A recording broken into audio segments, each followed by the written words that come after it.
I was scrolling through the r/cryptocurrency subreddit the other day, and I stumbled across a post titled, quote, "Governments planning global coordinated regulation of cryptocurrencies from October 2021 onwards."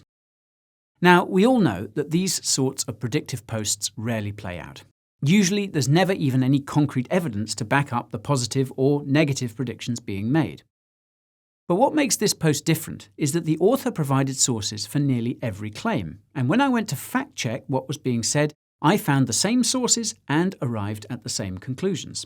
So today I'm going to tell you about the biggest threat to cryptocurrency we've seen yet, what effects it could have on the crypto space, and how you can prepare for it, if at all.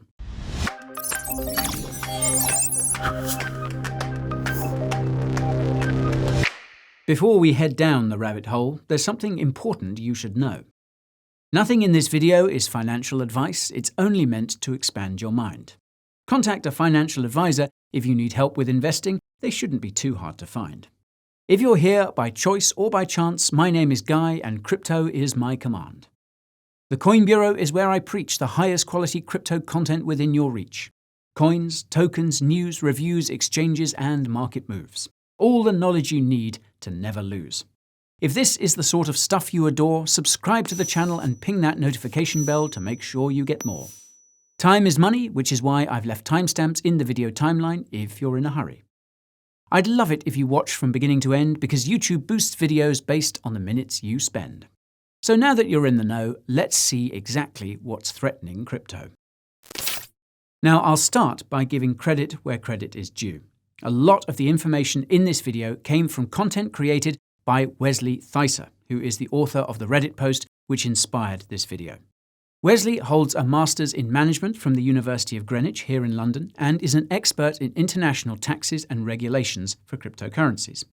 In addition to having a tax law firm of his own, Wesley is the founder of the Decentralized Legal System, an organization that seeks to create a comprehensive international legal framework for cryptocurrencies and decentralized applications without violating crypto's core values. He's also the author of a book called The Crypto Sovereign, which is meant to be a guide for, quote, decentralized living. Most of Wesley's recent work focuses on what the Financial Action Task Force has been saying about cryptocurrency, and I'll leave links to Wesley's socials and website if you're interested in keeping up with his content. So, what exactly is the Financial Action Task Force? And why could their words make or break the crypto industry? The Financial Action Task Force, or FATF, was created by G7 countries during their annual summit in Paris in 1989. For your info, the G7 consists of the United States, Canada, Germany, Japan, France, Italy, and of course, the good old United Kingdom. Today, the FATF consists of 40 countries and over 30 international organizations, including fan favorites like the World Bank, the International Monetary Fund, and the United Nations.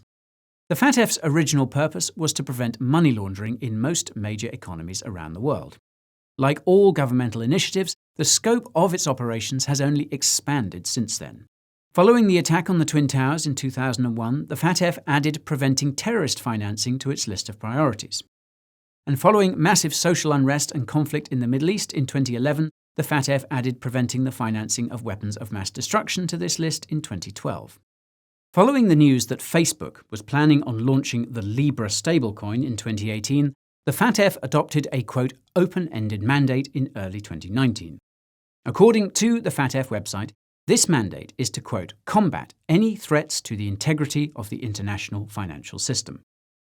Now, considering the implicit goal of cryptocurrency is to replace the current financial system, it's no surprise that it has been upmost in the mind of the FATF since that time.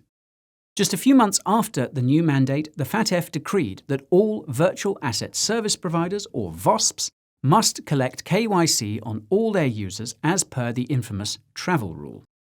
Now, for those unfamiliar, the FATF travel rule requires that the sender and recipient in any transaction over a certain amount be identified, all in the name of anti-money laundering. The travel rule only applied to banks until 2019, when the FATF expanded the travel rule to include VOSPs like cryptocurrency exchanges, fiat-to-crypto payment gateways, and so on. As part of its decree, the FATF gave 1 year to all countries and crypto companies to comply with the travel rule. At the end of 2019, FATF's former president, Zhang Minliu, singled out stablecoins as the greatest risk to the financial system because they make it possible to do away with, quote, regulated middlemen. Now, I couldn't help but notice that Mr. Liu also seems to have spearheaded the FATF's initiative to develop a framework for digital identities in early 2020, which is not concerning at all. In mid-2020, we saw countries and crypto companies alike slowly comply with the FATF's travel rule by implementing KYC and integrating with crypto transaction tracking firms like Chainalysis and CipherTrace. At the end of 2020, the United States Financial Crimes Enforcement Network and the Federal Reserve pushed for the FATF to lower the travel rule restriction limit amount from $3,000 to just $250. A FATF official also came out to complain that countries and crypto companies were not complying with the travel rule within the designated timeframe. And then came 2021. As you might have guessed, most of the regulatory clampdowns we've seen in crypto this year are just a continuation of the so-called recommendations made by the FATF way back in early 2019. If you're wondering why the FATF's recommendations are so influential, it's because any countries that don't comply are put on the FATF's grey list, or worse, their blacklist. According to Wikipedia, quote, while under international law, the FATF blacklist carried with it no formal sanction, in reality, a jurisdiction placed on the FATF blacklist often found itself under intense financial pressure. As Wesley and others have pointed out, the FATF's recommendations therefore have the power to supersede any national laws and undermine the democratic processes by which those laws came to be. Best of all, FATF's constituents are unelected, mostly unknown, and are also granted special privileges under the Vienna Conference on Diplomatic Intercourse and Immunities, passed in 1961. Put simply, they do not abide by the same rules and regulations that we do, and have apparently been travelling freely since this pandemic began because they're special. If you need more evidence of the FATF's power, look no further than El Salvador, which is currently under intense scrutiny by the same countries and organisations that are a part of the FATF. The consequences of El Salvador's Bitcoin adoption could range from being denied loans to losing connections to much of the rest of the global banking system. The reason why other countries haven't been subject to the same scrutiny with the FATF's travel rule is basically because their recommendations are not very clear. Not only that, but they've been constantly adjusting those guidelines to keep up with the new technologies coming out of the crypto sector, such as Defi, which is now also on the FATF's radar.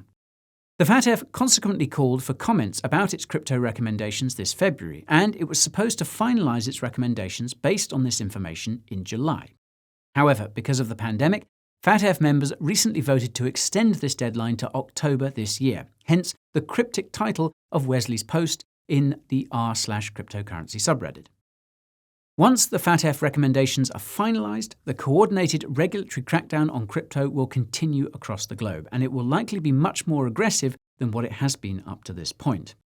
So, here is what we can expect based on the information we have at the moment. Now, for starters, cryptocurrencies will not be banned because of the FATF's recommendations. They won't even be banning privacy coins, peer-to-peer transactions, mixers, or any other technologies that preserve privacy. Instead, the FATF will label all these things and anything else that doesn't involve a regulated intermediary as high risk. This will pressure cryptocurrency exchanges to delist all privacy coins, incentivize them to ask for detailed information for all funds that originate from peer-to-peer transactions, and cause them to refuse deposits for any cryptocurrencies that interacted with a mixing service. It's possible that any users engaging in these activities will eventually be banned from virtual asset service provider platforms altogether, given that they will not want to offer services to high-risk users. Now, you might think this isn't such a big deal because there's a massive ecosystem of decentralized applications which could come in to replace these regulated intermediaries. The problem here is that the FATF's definition of a VOSP is broad enough to include any cryptocurrency companies and even individuals which are actively building dApps. This is probably why Uniswap Labs has begun delisting tokens from its decentralized exchange interface, and why a deleted presentation at the Ethereum Community Conference suggests they're thinking of implementing KYC for all their users. What's worse is that this high regulatory threshold will make it very hard for smaller crypto projects to comply, and could even create a barrier too big for new ones to emerge. Naturally, FATF's regulations will apply to ICOs as well, and the high-risk investment designation these will receive means they will be off-limits for retail investors and only available to so-called accredited investors. These are, of course, the high-net-worth individuals who know so much more about crypto than us plebs possibly could, and they'll be the ones making the 100x returns while we hold the bags. This will effectively crush all innovation in the crypto space and turn it into a monopolistic industry akin to the banking sector. Some would say this shift has already begun by virtue of VC investors. Now this is no coincidence, since the FATF's endgame is to absorb cryptocurrency into the existing financial system and force all individuals and institutions involved to abide by those same rules and regulations. This will effectively destroy the dream of trustless peer-to-peer finance, but it's going to send select cryptocurrencies to the moon and beyond. Now, even though everything I just said might make you want to sell your crypto, it's music to the ears of institutions who are itching to get involved or add to their existing crypto investments. This is because most of the world's money is tied up in the existing financial system. Investing in cryptocurrencies directly is currently a high-risk behavior in the eyes of the FATF. By forcing everyone involved in crypto to comply with KYC, it suddenly makes cryptocurrency investing a sanctioned course of action for both public and private institutions. You've probably noticed that most legacy players aren't too interested in decentralization, but luckily there is much more to crypto than that. Store-of-value cryptocurrencies like Bitcoin have a programmatically built-in supply limit, which makes them an optimal inflation hedge. Smart contract cryptocurrencies like Ethereum make it possible to create programmatically enforced agreements between parties. Proof-of-stake cryptocurrencies like Cardano make it possible to earn reliable passive income while securing the blockchain.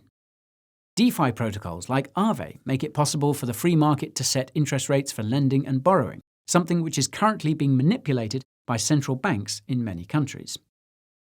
Brave's Basic Attention Token makes it possible to optimize the advertising experience for both companies and consumers, which is another sector that needs serious improvement. NFT platforms like Audius make it possible for artists to make more money streaming music. Others like Axie Infinity make it possible to earn money playing video games, and even open the door to new types of in-game economies that extend into the real world. The list goes on, and the value proposals of these projects will only increase as compliance becomes more common, or at least that's what we're being told.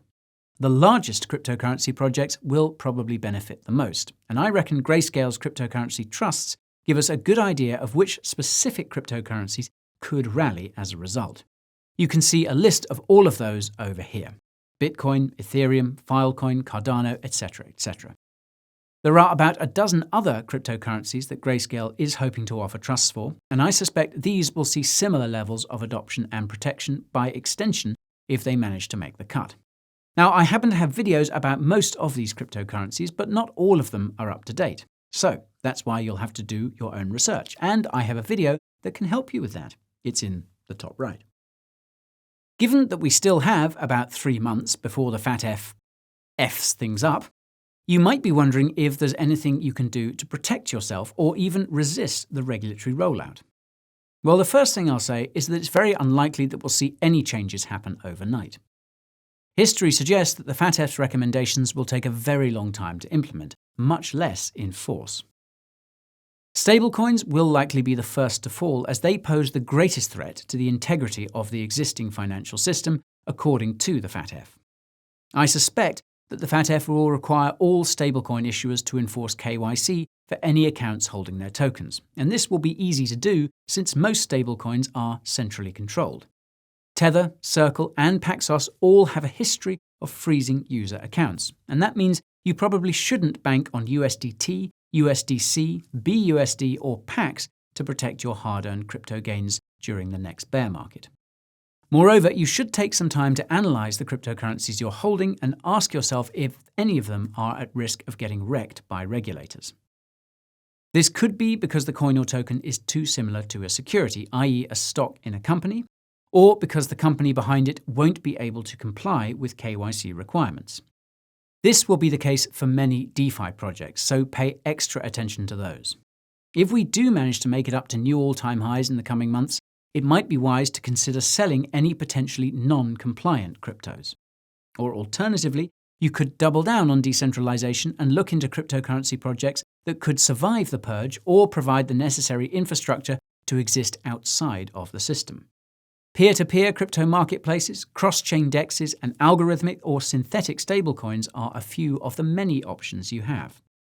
Unfortunately, interacting with these services will likely be easier said than done as cash is phased out and digital identities are brought in. If you've made some mad cash in crypto or can work remotely, your best bet is to move to countries or jurisdictions which are lagging behind in crypto compliance. This is not only legal, but it's what many wealthy individuals and institutions do to avoid excessive taxation, something I covered in my tax tips video, which you can find up there. Even so, it'll only be a matter of time before the FATF's recommendations find their way into every country, so keep that in mind before you pack your bags. Now, this brings me to the final and perhaps best course of action, and that is to create cryptocurrency technologies that could triumph over this type of tyranny. There are thousands of developers who have been doing this since the earliest days of the internet, and Satoshi Nakamoto was one of them. He or she created Bitcoin in response to the 2008 financial crisis with the sole purpose of creating a currency that was free from the centralized corruption that is now creeping into the crypto industry. If the cryptocurrency industry we see today becomes something unrecognizable, the only solution will be to build a better Bitcoin and try again.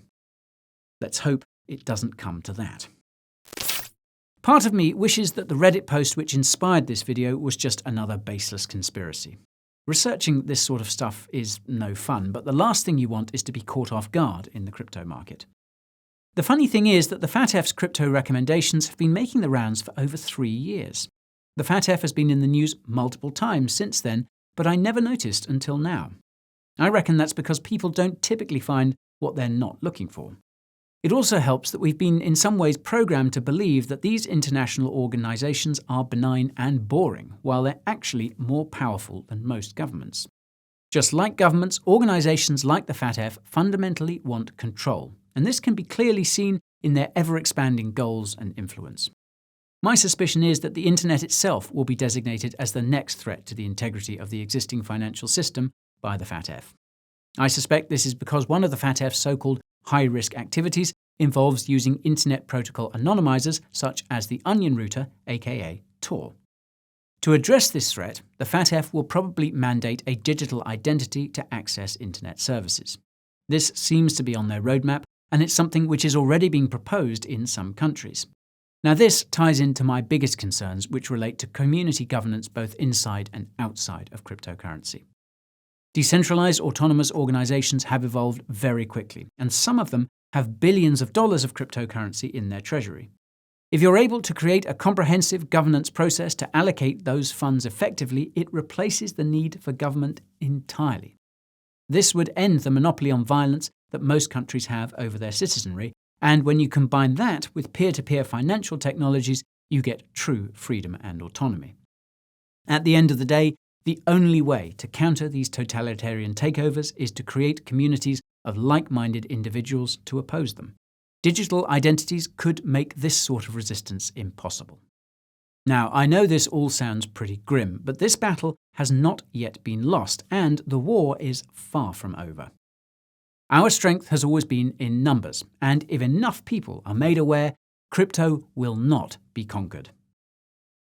If you agree, consider sharing this video with any relevant friends or family. If you learned something new today, give that like button a ping. Remember to subscribe to the channel too and give that notification bell a ding. If you're wondering what I get up to off-screen, follow me on Twitter, TikTok and Instagram for dank memes and behind the scenes. You can join my Telegram channel to get crypto updates on the daily and subscribe to my weekly newsletter if you're sick of getting wrecked while trading. Last but not least, you can get one of these. Just head on over to the Coin Bureau merch store and yes, you can pay with crypto. You can find your way there using the links in the video description. That's all for today, Crypto fam. Thank you as always for watching. And never fear, I'll be back.